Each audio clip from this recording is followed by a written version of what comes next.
Ilang araw bago po ang pagsalubong sa bagong taon, nagsisimula ng dumagsa ang mga pasahero sa PITX na uuwi sa kanilang mga probinsya. Tiniyak naman ng PTEX Management na sapat ang mga bus na babiyahe, lalo't long weekend din.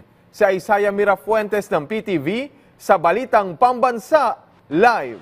Isaiah. Sa papalapit na bagong taon, inaasang mas maraming pasahero ang daragsa dito sa Parañaque Integrated Terminal Exchange.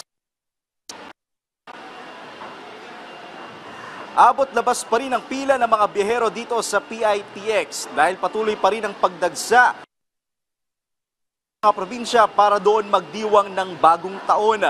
Simula na bukas ang long weekend para sa ating mga kababayan. Karamihan sa mga biyahero ngayon ay papuntang Batangas at Bicol Province. Tanging nagtungo ayaw raw kasi nilang sumabay sa inaasang dagsa ng mga pasahero mamayang hapon o mamayang gabi. Ang iba gusto makasiguro na may ticket silang mabibili.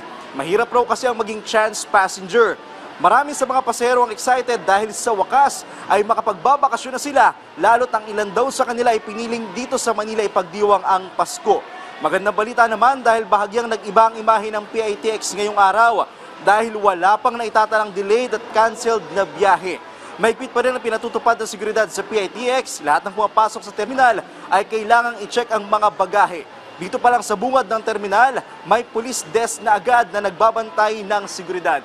Alan, kahapon umabot sa 201,000 ang dami ng mga paserong dumagsa dito sa PITX. Kung makikita mo nga ngayon sa aking likuran, dagsa at mahaba pa rin ang bilang ng mga tao pumapasok dito at abot nga yan hanggang sa kalsada sa labas mismo na nitong terminal at mahigpit ng PITX sa kanila pa rin ipinagbabawal ang pagdadala ng mga harmful materials dahil kung sakali man na may dala silang gano'n, dito pa lang sa entrada nitong terminal na ito ay kanila na itong kukumpiskahin.